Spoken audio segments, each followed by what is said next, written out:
Okay, dear students, welcome to my virtual classes. ఇంతకు ముందు మనము కంపెనీ లిక్విడేషన్ గురించి నేర్చుకుంటున్నాము. కంపెనీ లిక్విడేషన్లో ముఖ్యంగా లిక్విడేటర్ తుది ఖాతా నివేదిక గురించి నేర్చుకోవడం జరిగింది. ఇప్పుడు దాని తర్వాత ఉన్నటువంటి ముఖ్యమైనటువంటి టాపిక్ ఏంటంటే స్టేట్మెంట్ ఆఫ్ అఫైర్స్, వ్యవహారాల నివేదిక. ఈ వ్యవహారాల నివేదిక అనేటువంటిది కంపెనీల చట్టం 2013 సెక్షన్ 2274 ప్రకారం కంపెనీ యొక్క డైరెక్టర్ కానీ లేదా కంపెనీ యొక్క సెక్రటరీ కానీ లేదా చీఫ్ ఎగ్జిక్యూటివ్ ఆఫీసర్ ఎవరైనా కూడా ఈ లిక్విడేషన్ను ఆమోదించిన 21 రోజుల లోపల ఒక వ్యవహారాల నివేదికను తయారు చేసి, ఒకవేళ అది వాటాదారుల ఇచ్ఛాపూర్వక పరిసమాప్తి అయినట్లయితే వాటాదారుల సమావేశంలో, లేదంటే రుణదాతల పరిసమాప్తి అయినట్లయితే రుణదాతల సమావేశంలో ఈ వ్యవహారాల నివేదికను లిక్విడేటర్కు అందించవలసిన అవసరం ఉంటుంది. అయితే ఈ వ్యవహార నివేదికలో ఏ అంశాలు పొందుపరచబడతాయి అనేటువంటిది ఈ విధంగా నేను ఇక్కడ చూపించడం జరుగుతుంది. మీకు కూడా టెక్స్ట్ బుక్లో పేజ్ నెంబర్ A2లో ఉన్నది, చూడండి. లిస్ట్ ఏ ప్రకారము ఎటువంటి హామీ లేని ఆస్తులు, పూర్తిగా ఫ్రీగా ఉన్నటువంటి ఆస్తులు, వాటి మీద ఎటువంటి గ్యారంటీ లేదు. లిస్ట్ బి ప్రకారము ప్రత్యేకంగా హామీ గల ఆస్తులను హామీగా ఉంచి ఏమైనా రుణాలు తీసుకొచ్చినట్లయితే అటువంటి హామీ గల ఆస్తులను లిస్ట్ బి ప్రకారం చూపించాలి. లిస్ట్ ఈలో ఆధిక్య రుణదాతలను చూపించవలసిన అవసరం ఉంటుంది. ఆధిక్య రుణదాతలు అనగా ఎవరు అనేటువంటిది విషయంలో టెక్స్ట్ బుక్లో పేజ్ నెంబర్ A2లో చాలా వివరంగా తెలియజేయడం జరిగింది. ఒకసారి మీరు రెఫర్ చేసుకోండి, ఓకేనా. ఆధిక్య రుణదాతలు, ఇంతవరకు కూడా మనము లిక్విడేటర్ తుది ఖాతా నివేదికలో ఆధిక్య రుణదాతల గురించి మనము ఆధిక్య రుణదాతలకు చెల్లించవలసినటువంటి మొత్తాన్ని చూపిస్తున్నాము. ముఖ్యంగా గత లిక్విడేషన్ ప్రారంభమైనటువంటి గత 12 నెలల కాలంలో కంపెనీ యొక్క ఎంప్లాయీస్ కానివ్వండి, వర్కర్స్ కానివ్వండి, బకాయి ఉన్నటువంటి జీతాలు, వేతనాలను ఈ ఆధిక్య రుణదాతలు చూపిస్తుంటాము. ముఖ్యంగా ఇంకొకటి ఏంటంటే ఎక్సైజ్ డ్యూటీలు కానివ్వండి, ఇతర సుంకాలు కానీ, పన్నులు కానీ ఆధిక్య రుణదాతల కిందికి వస్తుంది. అది లెక్కలో మనకి ఇవ్వడం జరుగుతుంది. లిస్ట్ ఈ ప్రకారము ఆస్తులపై ఫ్లోటింగ్ ఛార్జ్ గల డిబెంచర్దారులను చూపిస్తుంటాము. డిబెంచర్దారులకు చెల్లించవలసినటువంటి మొత్తాన్ని మరియు డిబెంచర్దారులకు చెల్లించవలసినటువంటి వడ్డీ బకాయి ఏమైనా ఉన్నట్లయితే దాన్ని కూడా లిస్ట్ డి ప్రకారం చూపించడం జరుగుతుంది. లిస్ట్ ఈలో హామీ లేని రుణదాతలు, ఎటువంటి హామీ లేని రుణదాతలు పూర్తిగా, ఓకే. సో అందులో రుణదాతలు కానివ్వండి, బ్యాంక్ ఓవర్ డ్రాఫ్ట్ కానివ్వండి, ఇంకా ఇతరత్ర హామీ గల ఆస్తులపై హామీ గల ఆస్తులు సరిపోనట్లయితే, హామీ గల రుణదాతలకు హామీ గల ఆస్తులు సరిపోనట్లయితే అటువంటి రుణదాతలు కూడా హామీ లేని రుణదాతల్లో చేరిపోతుంటారు. తర్వాత లిస్ట్ F ప్రకారము ఆధిక్యపు వాటా మూలధనము, మరి అదేవిధంగా ఆధిక్యపు వాటా మూలధనం పైన ఏదైనా డివిడెండ్ బకాయి ఉన్నట్లయితే దాన్ని కూడా చూపించాల్సిన అవసరం ఉంటుంది. లిస్ట్ G ప్రకారము ఈక్విటీ వాటా మూలధనాన్ని చూపించడం జరుగుతుంది. ఈక్విటీ వాటాదారులకు చెల్లించిన తర్వాత ఇంకా ఏదైనా మిగిలి ఉన్నట్లయితే, నిధులు మిగిలి ఉన్నట్లయితే, సో దాన్ని మిగులు అని, లేదా ఒకవేళ ఈక్విటీ వాటాదారులకు చెల్లించడానికి సరిపడా మొత్తం లేనట్లయితే దాన్ని లోటు ఖాతాకు మళ్లించడం జరుగుతుంది. ఈ విధంగా లిస్ట్ H ప్రకారము మిగులు లేదా లోటు ఖాతాను తయారు చేయాల్సిన అవసరం ఉంటుంది. సో దట్ ఈస్ వాట్ వ్యవహారాల నివేదికలో పొందుపరచవలసినటువంటి అంశాలు ఈ విధంగా ఉండడం జరుగుతుంది. సో ఒకసారి లాంగ్ క్వశ్చన్స్కి వచ్చేసేద్దాం. లాంగ్ క్వశ్చన్ నెంబర్ 1 చూడండి పిల్లలు. లాంగ్ క్వశ్చన్ నెంబర్ 1లో మనకు వ్యవహారాల నివేదిక తయారు చేయమని అడుగుతున్నాడు. సో కొంత లాంగ్గా ఉన్నటువంటి ప్రొఫార్మాను మనం ఇక్కడ వాడవలసిన అవసరం ఉంటుంది. ప్రొఫార్మా కూడా మీకు టెక్స్ట్ బుక్లో రెడీమేడ్గా ఉంది. అది ఎలా తయారు చేయాలనేటువంటిది మనం ఇప్పుడు చూద్దాం ఒకసారి.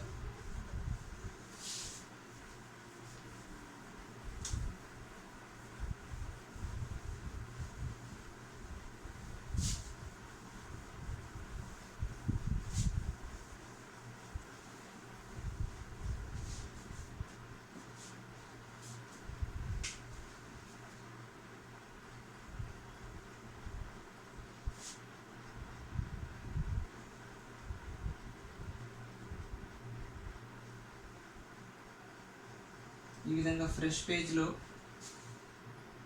పేజ్లో ప్రాబ్లం నెంబర్ 1 ప్రకారము ఎం కంపెనీ లిమిటెడ్ వారు 1 మార్చి 2001వ తేదీన ఇవ్వబడినటువంటి ఆస్తుల పట్టింది. ఆ తేదీన వారి యొక్క కంపెనీ పరిసమాప్తి చెందుతుంది కనుక 31 మార్చ్ 2001 నాటి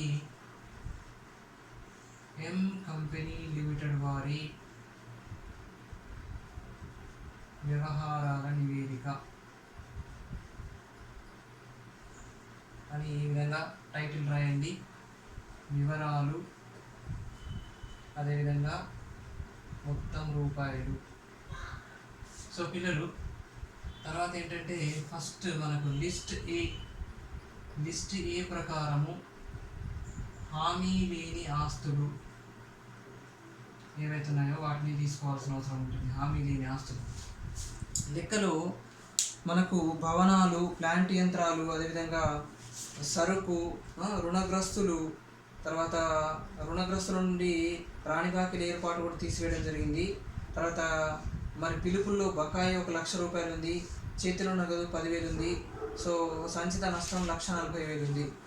అయితే ఇక్కడ విషయం ఏంటంటే ప్లాంట్ యంత్రాల అమ్మకంపై 1,50,000, అదేవిధంగా భవనాల అమ్మకంపై 1,20,000ను లిక్విడేటర్ స్వీకరించడం జరిగింది. తర్వాత సరుకు ఏదైతుందో సరుకు 15,000 నష్టానికి అమ్మడం జరిగింది. రుణగ్రస్తుల నుండి వసూలైనటువంటి మొత్తం 70,000గా ఇవ్వడం జరిగింది. తర్వాత కాల్స్ ఇన్ ఏరియర్స్ లేదా పిలుపుల్లో బకాయి ఏదైతుందో దాంట్లో 90% వసూలు అవుతుంది. బ్యాంక్ ఓవర్ డ్రాఫ్ట్ అనేటువంటిది హామీ గల రుణంగా ఉంది. ఇక్కడ బిల్డింగులను లేదా భవనాలను హామీగా ఉంచి బ్యాంక్ ఓవర్ డ్రాఫ్ట్ తీసుకురావాలన్నటువంటి జరిగింది.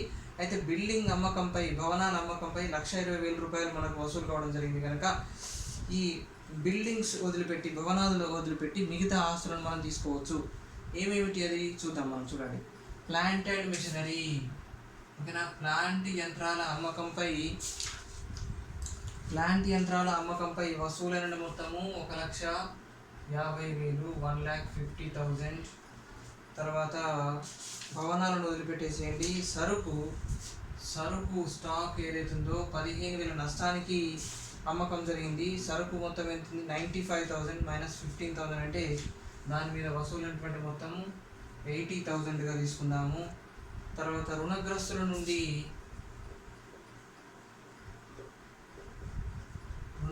నుండి వసూలైనటువంటి మొత్తము 70,000. అదేవిధంగా రుణగ్రస్తుల నుండి వసూలు మొత్తము 70,000. తర్వాత నగదు, చేతిలో నగదు లెక్కలో ఇవ్వబడినటువంటిది క్యాష్ ఇన్ హ్యాండ్ ఈజ్ 10,000. తర్వాత పిలుపులలో బకాయి లేదా కాల్స్ ఇన్ ఏరియర్స్ అంటాము. పిలుపులలో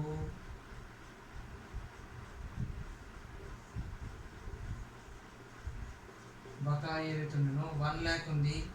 దీంట్లో 90% వసూలైంది పిల్లలు, అంటే 90,000 వసూలైంది ఈ విధంగా. సో మిగతా ఇంకా ఏమి ఆస్తులు లేవు. So what is the total of this now? Find out. 1,50,000, 2,30,000, 3,00,000, 4,00,000 మొత్తం. సో ఆస్తుల అమ్మగా వసూలైనటువంటి మొత్తము, ఎటువంటి హామీ లేని ఆస్తుల అమ్మగా వసూలైనటువంటి మొత్తము 4 lakhs. లిస్ట్ బి ప్రకారము హామీ గల ఆస్తులు, అసెట్స్ స్పెసిఫికల్లీ ప్లెడ్జ్డ్, హామీ గల ఆస్తులు అంటారు. ఇందులో మనకు 4 ఐటమ్స్ చూపించాలి. A, B, C, D ఇక్కడ, ఓకేనా. అంచనా వేసిన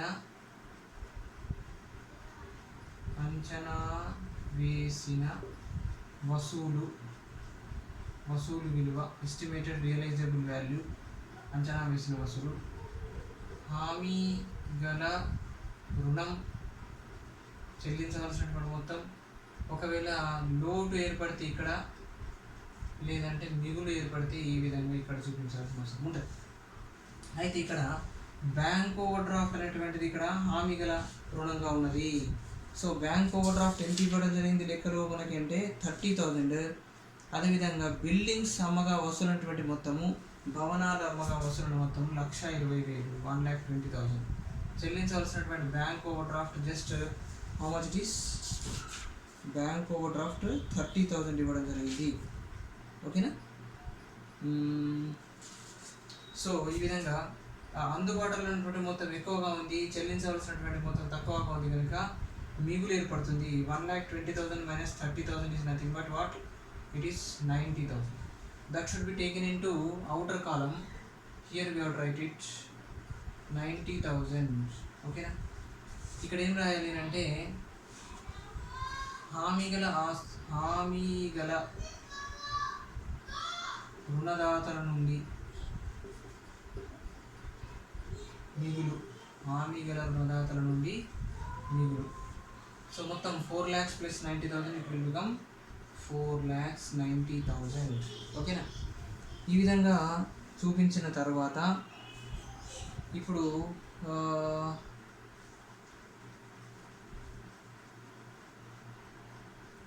estimated total assets available for preferential creditors. So 4,90,000 రావడం జరిగింది. తర్వాత gross summary of gross assets లేదా స్థూల ఆస్తుల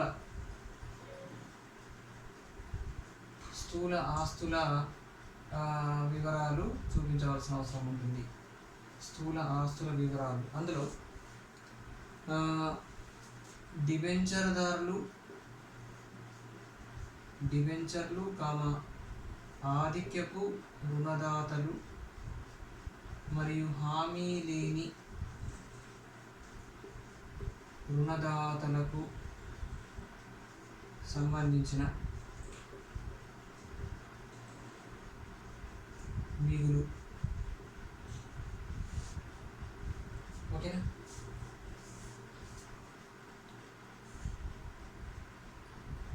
గ్రాస్ రియలైజేబుల్. సో ఇది 4,90,000 ఏదైతే వచ్చిందో ఈ 4,90,000ని మనం ఈ విధంగా చూపించాల్సిన అవసరం ఉంటుంది. యాక్చువల్లీ 4,90,000 ఏదైతే వచ్చిందో ఇది డిబెంచర్దారులు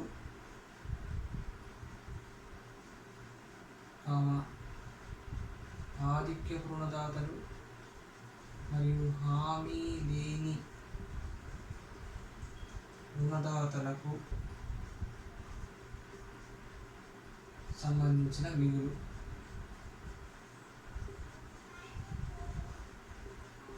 ఈ 4,90,000 అన్నమాట. ఇప్పుడు సమ్మరీ ఆఫ్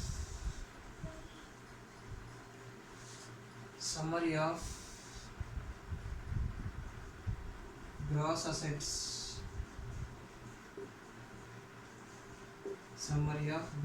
అసెట్స్, ఇందులో gross realisable value of assets specifically pledged. ఓకేనా. హామీ గల ఆస్తుల నుండి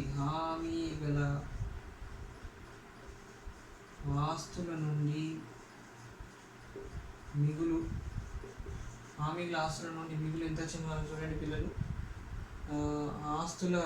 హామీ గల ఆస్తుల gross realisable value of assets specifically హామీ గల ఆస్తుల నుండి వసూలు ఎంత వసూలైందంటే 1,20,000. తర్వాత ఇతర ఆస్తులు ఏదైతుందో 4 lakhs. టోటల్ ఎంత అవుతుంది? ఇది 5,20,000 అవుతుంది. ఈ విధంగా దీని కంటిన్యూయేషన్ ఏదైతుందో దీని కంటిన్యూయేషన్ ఎటువంటి బ్రేక్ లేకుండా, ఓకేనా, ఎటువంటి బ్రేక్ అనేటువంటిది లేకుండా దీని కంటిన్యూయేషన్ ఇంకొక టేబుల్ మనం తయారు చేయాలి. ఈ విధంగా ఇంకొక టేబుల్ తయారు చేయాల్సిన అవసరం ఉంటుంది. సో ఇక్కడ స్థూల అప్పులు, ఇక్కడ అప్పుల వివరాలు,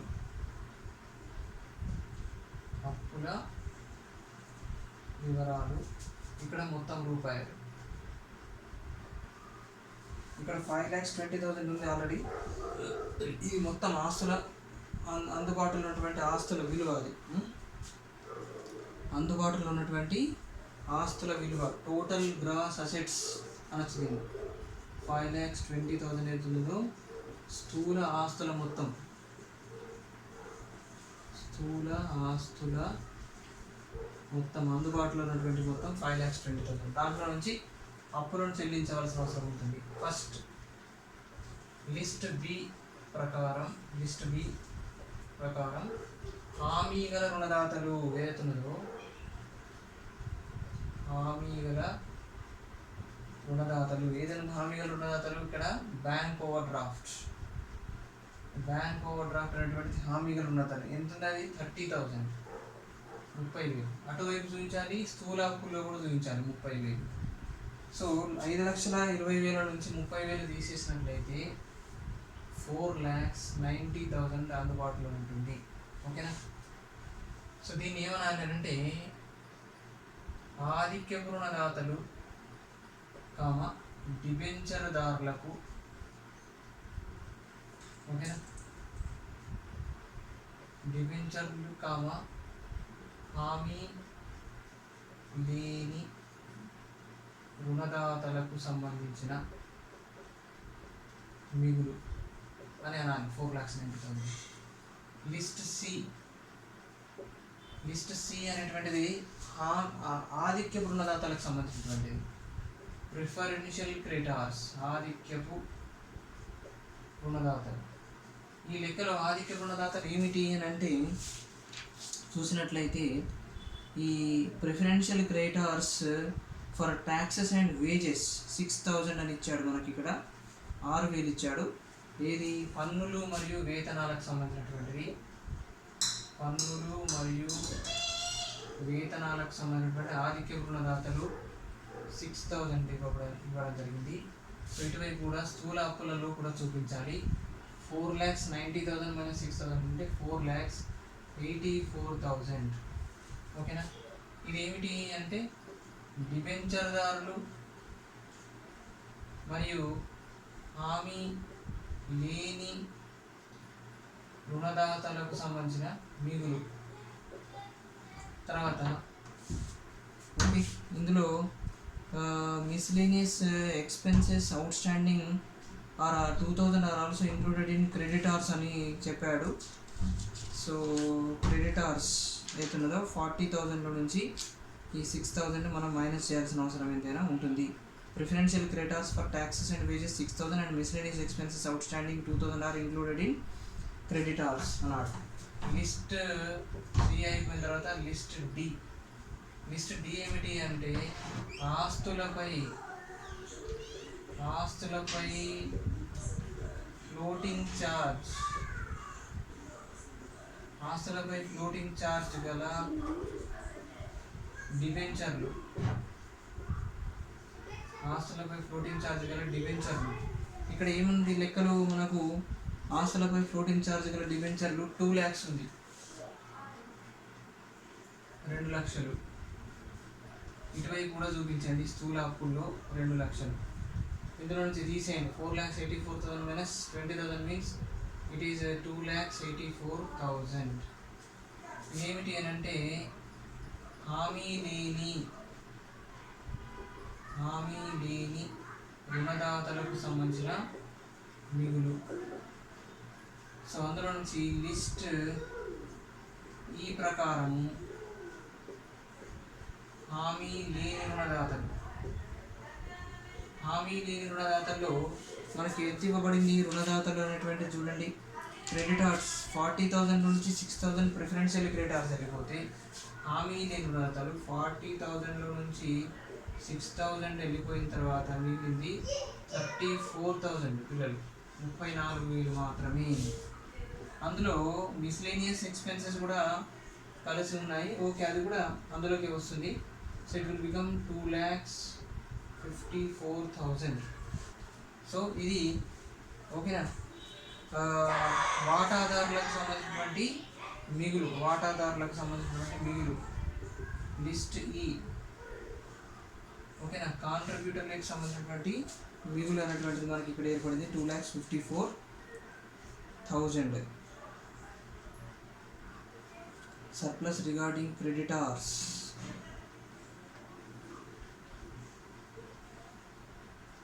సో ఆ విధంగా అక్కడి నుంచి మనం ఏం చేయాల్సిన అవసరం ఉంటుందంటే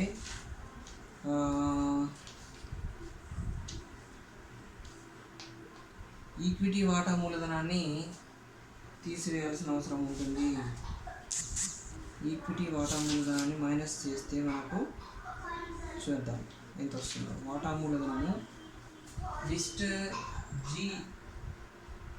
లిస్ట్ ఎఫ్ ప్రకారం ఆధిక్యపు వాటా మూలధనాన్ని తీసేయాలి ఫస్ట్. కానీ లెక్కలో ఆధిక్యపు వాటా మూలధనం ఎటువంటిది లేదు కనుక 2,54,000 అంటే మిగులుగా 2,50,000. 2,84 minus 34 is equal to 2,50,000.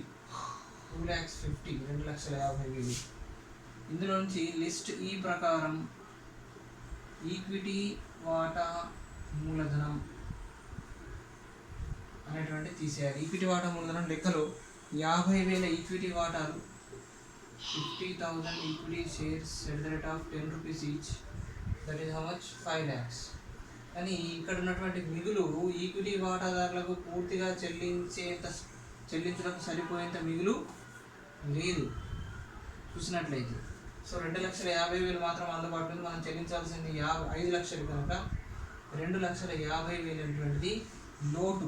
ఓకేనా, ఇది ఏమంటామంటే లోటు. It is what deficit regarding to contributories. వాటాదారులకు సంబంధించినటువంటి లోటు 2,50,000 అని చెప్పడం జరుగుతుంది. ఈ విధంగా వ్యవహారాల నివేదిక యొక్క ప్రోఫార్మా, దీన్ని బాగా బైహెడ్ చేయండి. ఆల్మోస్ట్ ఆల్ ఇవే అంశాలు వస్తుంటాయి ప్రతి ప్రాబ్లంలో. కనుక ఈ లెక్కని రాసుకొని ఇదే ప్రోఫార్మాని ఫాలో అయినట్లయితే మిగతా ప్రాబ్లమ్స్ అన్ని మనం ఈజీగా చేయడానికి అవకాశం ఉంటుంది. So this is not a different account, it is a continuation of this. So you have right it under this if it is continuing. Okay, ఒక పేజీలో రాయండి, ఒక పేజీలో రాయడానికి ప్రయత్నించండి. రాని సందర్భంలో పక్క పేజీలోకి వెళ్ళండి. So this is what problem number 1. So let us meet in another video by solving problem number 2. Till that, okay, I am taking leave.